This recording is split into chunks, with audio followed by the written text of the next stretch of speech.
Jangan sampai kita kekenyangan, tetangga kelaparan. Inilah dosa yang jarang disadari oleh orang nih, Masya Allah. Padahal itu dosanya besar banget.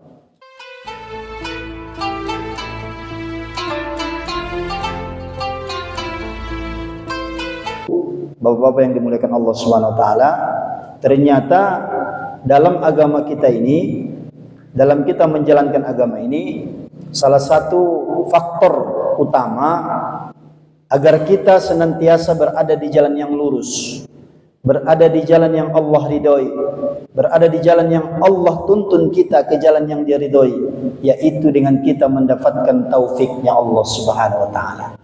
Atau dalam bahasa yang lain, ternyata taufik ini, bahasa yang sudah sering kita dengarkan, adalah merupakan petunjuk Allah yang paling tinggi kepada hamba. Saya ulang lagi ya, taufik itu adalah petunjuk Allah yang paling tinggi kepada Allah Subhanahu wa taala. Artinya orang yang sudah mendapat taufik, jalannya lurus, hidupnya lempang, dituntun, dibimbing sama Allah Subhanahu wa taala. Bukan hanya dalam ibadah, muamalah ini yang paling luas Bapak sekalian. Mungkin selama ini kita kalau mendengarkan muamalah, kaitannya hanya dengan jual beli, padahal tidak. Dalam kajian fikih Islam, kalau kita mendengar muamalah, berarti di sana ada interaksi manusia yang satu dengan manusia yang lainnya. Dan ini yang paling luas. Maka disinilah Islam hadir untuk mengatur itu. Orang-orang yang senantiasa menjalankan aktivitas muamalah sesuai dengan petunjuk Islam, mereka itulah yang mendapatkan taufik. Suami dengan istri, suami dengan anak, kemudian kita dengan tetangga, kita dengan teman, banyak sekali. Dan itu yang paling luas. Maka bisa kita bayangkan Bapak sekalian, orang hari ini dia kan menyandang sebagai status sebagai seorang muslim, beriman pula.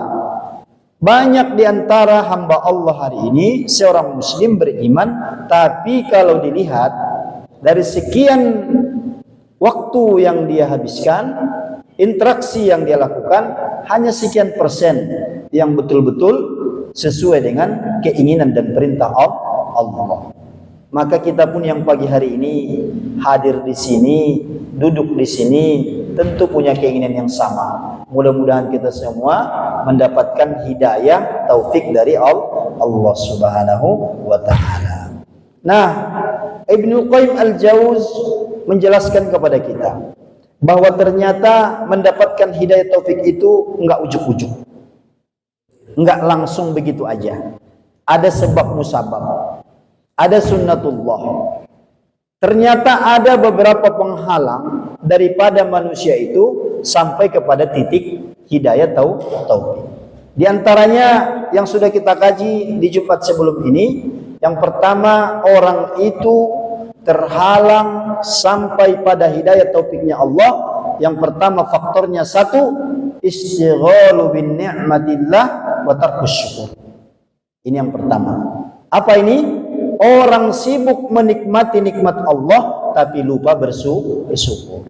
Bahasa kita begini, fokus pikiran orang itu selalu menanti, mencari, meminta, nambah lagi ya Allah, mana lagi nikmat ini.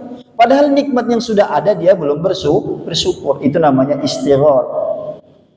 Sehingga ketika dia kepengen terus, otomatis emang nikmat yang ada dia kagak bisa syukurin tuh. Nah, orang-orang yang seperti ini, kata Ibnu Qayyim, terhalang daripada hidayah taufik dari Allah Subhanahu wa taala.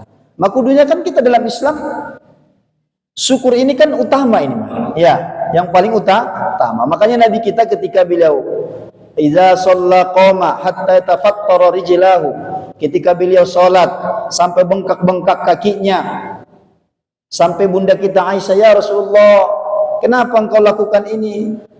Bukankah engkau telah diampuni dosamu yang lalu maupun yang akan datang? Apa jawab Nabi? Afala akuna abadan syakura. Apakah aku kagak mau, kagak bisa, kagak boleh menjadi hamba Allah yang bersyukur? Jadi bersyukur ini di depan sebenarnya. Kalau sudah dapat baru alhamdulillah. Kita bisnis nih Pak, kita dagang. dagang dari pagi sampai malam, bangkrut. Bapak-bapak mungkin yang pernah ke mall ya, sedikit saya informasikan karena saya kebetulan lama dagang di mall itu bayarannya Pak sehari Pak 500.000 sehari. IO, event organizer, dia nggak mau tahu tuh, mau kita laku, mau kagak laku, sore sini GoPay, begitu dia. Kalau dagang-dagang yang di sini mah, yang di toko-toko pinggir jalan mah kan bulanan bayarnya, ya 500 sebulan, 1 juta sebulan. Puyengnya itu akhir bulan. Kalau yang di sini mah, kenapa puyengnya akhir bulan? Karena kan udah dibayar depan tuh, bayar 1 juta. Ya ntar laku laris apa enggak laris, ntar puyengnya kita akhir bulan mau perpanjang lagi. Kalau di mall Pak, itu harian, bayar harian. Walaupun nanti kwitansinya per 7 hari, per 10 hari, tapi hitung-hitungannya per hari 500.000. Dagang dari pagi, dibuka, dipajang, disusun, ditata rapi, sampai nutup.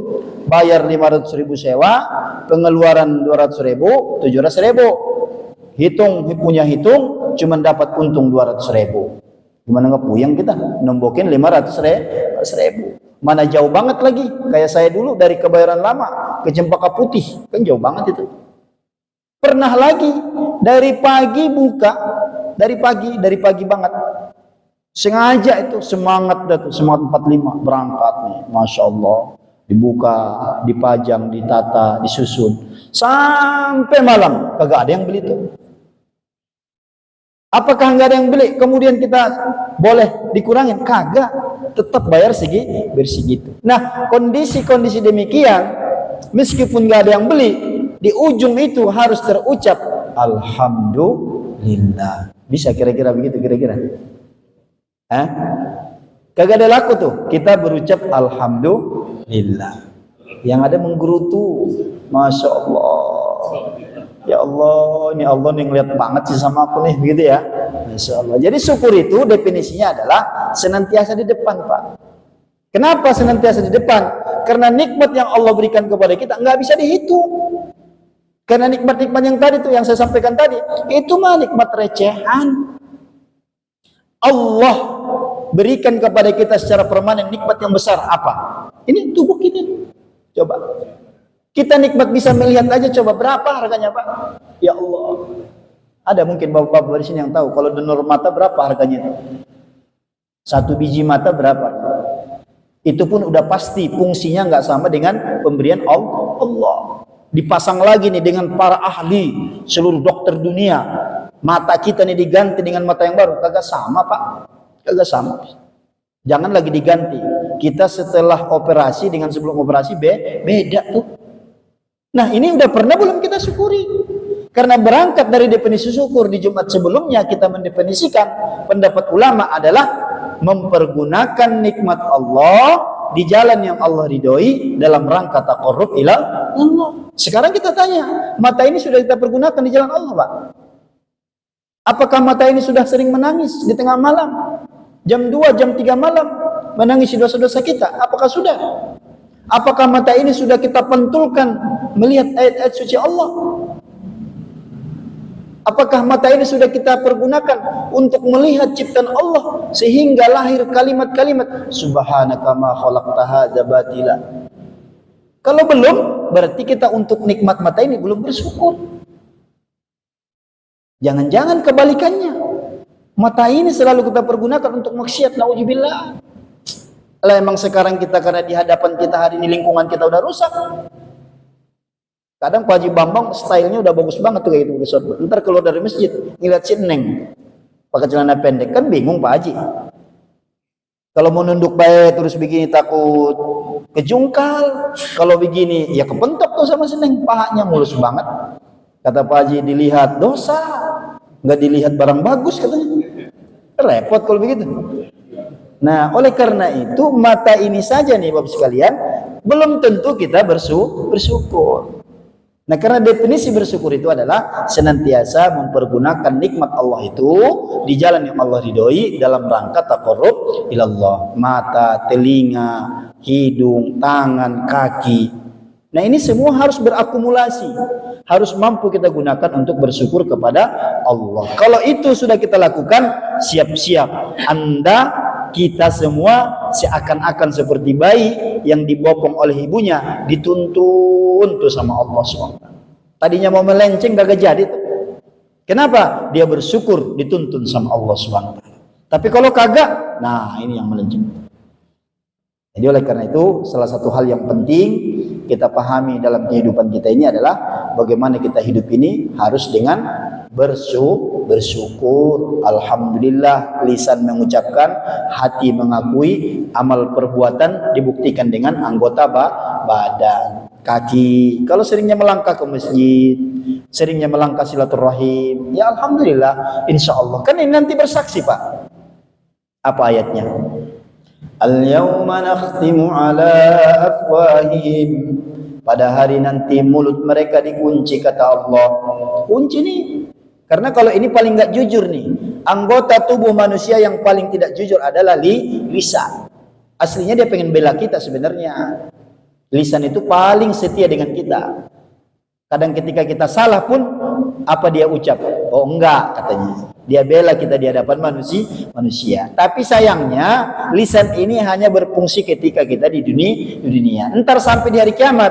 Informasi ini kan dari Al-Quran Pak, bukan dari buku, bukan dari siapa-siapa. Yang kebenarannya pasti. Al-yawma nakhtimu ala afwahihim wa tukallimuna aydihim wa tashhadu arjuluhum bima kanu yaksibun. Ada satu hari nanti yang kita semua nggak bisa mengelak, nggak bisa menghindar. Hari apa itu? Hari di mana mulut dikunci. Nih, jahit. Terus yang ngomong apa ntar?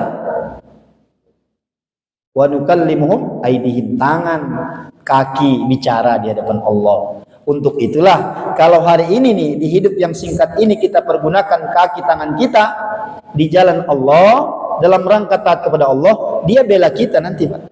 Ya Allah, dulu mah Paudriana ke masjid mulu, biar kata lagi pegel tetap jalan nih, kaki bersaksi, tangan juga bersaksi. Tangan ini apa nih? Ya kalau sering bersedekah, membantu orang yang susah, jangan sampai tetangga kita lapar, kita sampai begah, auto begah. Kata orang Bojong, kekenyangan. Jangan sampai kita kekenyangan, tetangga kelaparan. Inilah dosa yang jarang disadari oleh orang nih, Masya Allah. Padahal itu dosanya besar banget. Ketimbang kita kalau kita masak, kata Nabi, kudu dibanyakin kuahnya. Apalagi kita kenyang, tetangga kita lapar. Nah, sensitivitas inilah yang di dalam Islam yang dikatakan jiwa bersyukur itu dia akan melihat tetangga. Maka dia selalu bersyukur kepada Allah SWT.